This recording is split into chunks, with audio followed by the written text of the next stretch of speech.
Halo teman-teman semua, kami dari kelompok 1 TPB 18 akan menjelaskan video research based learning tentang pengaruh jumlah lilitan kawat dan besar arus listrik pada motor listrik sederhana.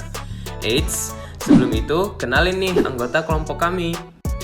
Kenalin, aku Aulia Rahman, NIM 121410085 dari TPB 18. Perkenalkan, nama saya Friska Nandaratri Pramudia dengan NIM 121411064 dari TPB 18. Perkenalkan, nama saya Inai Satrani Aprilia dengan NIM 121410078 dari TPB 18. Perkenalkan, nama saya Sevia Yulianita, NIM 1214160 TPB 18.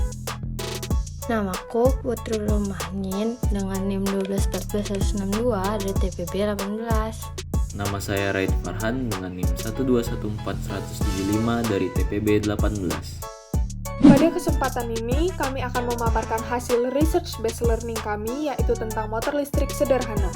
Motor listrik adalah sebuah perangkat elektromagnetis yang mengubah energi listrik menjadi energi mekanik.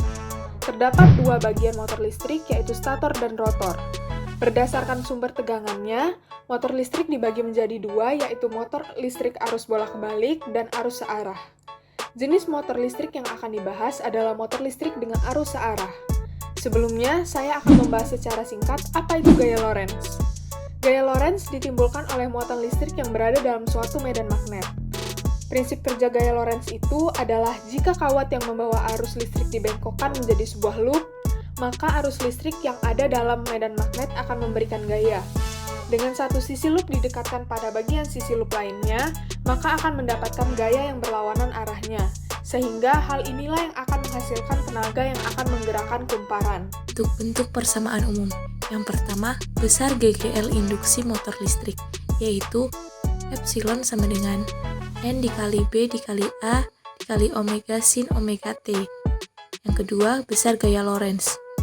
F sama dengan I dikali L dikali B dikali sin theta.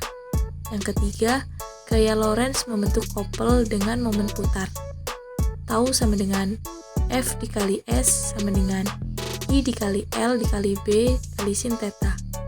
Untuk N lilitan momen kopel menjadi Tau sama dengan N dikali I dikali L dikali B dikali sin theta atau Tau sama dengan N dikali I dikali B dikali A sin theta, di mana epsilon sama dengan besar GGL induksi dengan satuan volt, N sama dengan banyak lilitan, B sama dengan besar medan magnet dengan satuan Tesla, A sama dengan luas alas dengan satuan meter kuadrat, omega sama dengan kecepatan sudut dengan satuan rad per second, F sama dengan gaya Lorentz, L sama dengan panjang kawat dengan satuan meter, Tau sama dengan momen kopel, T sama dengan waktu dengan satuan second, dan I sama dengan arus dengan satuan ampere. Alat dan bahan yang digunakan dalam pembuatan motor listrik sederhana yaitu gunting, kawat tembaga 0,5 mm, peniti besar dan kecil, penggaris, isolasi bening, baterai 9 volt dan 1,5 volt, magnet kecil dan besar, amplas, serta kardus untuk alas. Langkah-langkah yang digunakan untuk percobaan motor listrik sederhana adalah: pertama-tama, buatlah kumparan menggunakan kawat tembaga dan baterai 9 volt. Di sini kita bedakan menjadi dua jumlah lilitan, yaitu 6 lilitan dan 14 lilitan. Jika sudah, amplas kedua ujung kawat menggunakan amplas supaya kumparan dapat berputar dengan baik. Selanjutnya, rekatkan peniti besar pada kutub utara dan selatan baterai menggunakan isolasi. Langkah berikutnya, letakkan kumparan di antara dua peniti yang sudah direkatkan dengan baterai. Nah, pada percobaan ini, parameter yang ingin dicapai yang pertama adalah jumlah baterai yang disusun secara seri. Kedua, variasi jumlah lilitan. Kemudian, variasi arah medan magnet, dan yang terakhir, variasi besar medan magnet. Percobaan pertama dilakukan pada baterai 1,5 volt dan jumlah lilitan 6 dengan arah bawah magnet berukuran besar. Hasilnya, kumparan berputar searah jarum jam. Apabila diletakkan di atas magnet, maka kumparan akan berputar berlawanan jarum jam. Sedangkan dengan variasi magnet kecil, tidak terjadi pergerakan pada kumparan. Kemudian, lakukan percobaan yang sama menggunakan baterai 9 volt dengan jumlah lilitan 14. Hasilnya, pada arah bawah magnet besar, kumparan berputar lebih cepat dari percobaan sebelumnya. Sedangkan dengan variasi magnet yang kecil, sama seperti variasi baterai sebelumnya, kumparan tidak mengalami pergerakan. Berdasarkan percobaan, dapat dilihat bahwa kumparan bergerak searah dengan jarum jam. Untuk memahami hal tersebut, kita terlebih dahulu harus paham kaidah tangan kanan. Dapat dibayangkan secara 3 dimensi, yaitu jempol dan arah luar telapak tangan harus tegak lurus.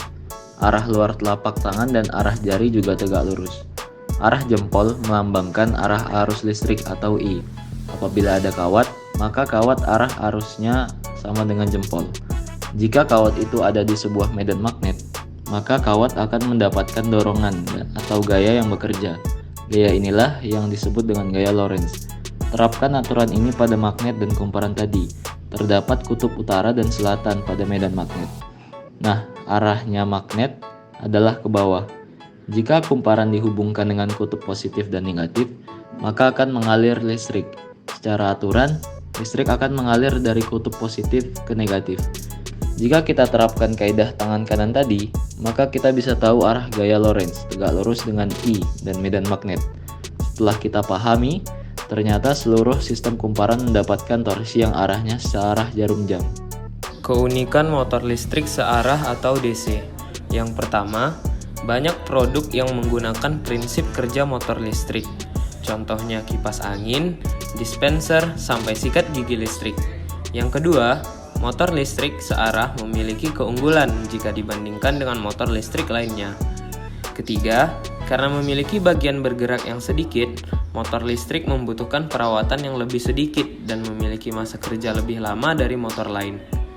Keempat, sebagian besar motor listrik dirancang untuk memastikan bahwa aplikasi berjalan seefisien mungkin. 5. Dalam prosesnya, motor listrik menyisihkan waktu bagi pengguna yang kesulitan dalam mengaplikasikannya. 6. Kustomisasi memungkinkan pengguna untuk merancang motor listrik sesuai dengan model yang diinginkannya. Kelebihan motor listrik searah. Yang pertama, torsi dan kecepatannya mudah dan bisa dikendalikan. Yang kedua, memiliki sistem kontrol yang relatif sederhana dan murah. Yang ketiga, memiliki torsi awal yang besar.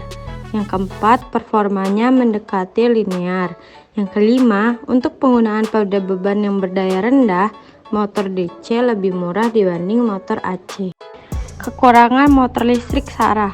Yang pertama, tidak cocok jika diinginkan untuk kecepatan tinggi. Yang kedua, tidak cocok untuk aplikasi dengan beban yang berdaya besar. Yang ketiga, tidak cocok untuk digunakan pada kondisi lingkungan yang cepat kotor dan berdebu. Sekian penjabaran dari kelompok kami. Maaf bila ada salah kata. Saya akhiri. Wassalamualaikum warahmatullahi wabarakatuh. Bye-bye.